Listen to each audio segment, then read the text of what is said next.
Çözüm sürecinin olumlu sonuçlanacağına dair kanaat ve beklenti kısa süre içerisinde %60'ların üzerine çıkmış durumdadır.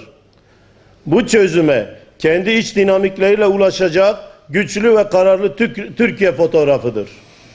Doğru ve şeffaf bilgilendirme sürecinin kararlılıkla işletilmesi, bilgi kirliliğine izin verilmemesi, eleştiri ve tepkilere karşı sakin bir üslubun belirlenmesi ve çözüme yönelik olarak milletle buluşmaların devam ettirilmesi halinde mevcut desteğin daha da artacağına inanıyoruz.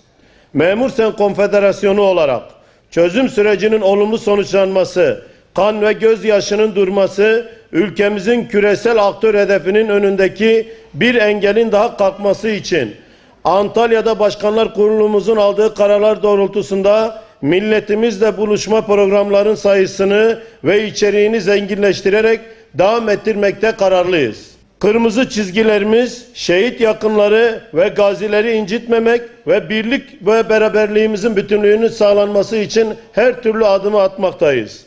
Toplumda sorunun bitmesi noktasında ortak iradenin çözüme ulaşacak şekilde mevcut olduğunu biliyoruz. Çözüm sürecinin milletimizin beklentisi doğrultusunda sonuçlanması halinde Türkiye sadece terör sorunundan kurtulmayacak, terörü besleyen bataklık kuruyacak ve terörle mücadeleye harcanan kaynak ve enerji Türkiye'nin büyümesi ve refahına aktarılacaktır.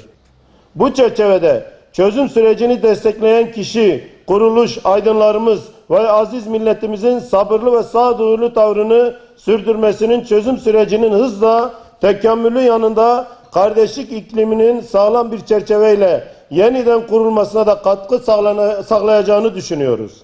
Türkiye'nin yeniden inşası ve millet iradesinin hakim olması, insanı insan onurunu, insan hak ve özgürlüklerini esas alan, farklılıkları zenginlik olarak gören, hiçbir etnik kimliği öteki ya da asli kimlik ilan etmeyen yeni anayasanın yapım ve yazım süreci daha fazla gecikmeden tamamlanmalıdır.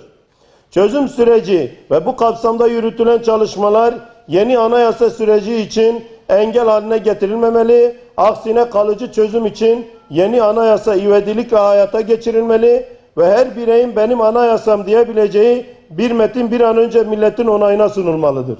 Türkiye'nin bugüne yön verenler, siyasetçiler, sivil toplum liderleri, kanaat önderleri, akademisyenler, yazarlar, düşünürler, sanatçılar, kısaca herkes özgür, sivil, demokratik, sosyal hukuk devletini gerçek anlamıyla hayata geçirmiş, kardeşliği, birliği, huzuru, refahı sağlanmış bölgesinde lider, dünya ölçeğinde küresel aktör bir Türkiye'yi gelecek kuşaklara miras bırakmak hedefiyle hareket etmelidir. Son olarak şunu ifade edelim. Çözüm sürecinin lehinde olmak kadar aleyhinde olmak da demokratik bir tercihtir.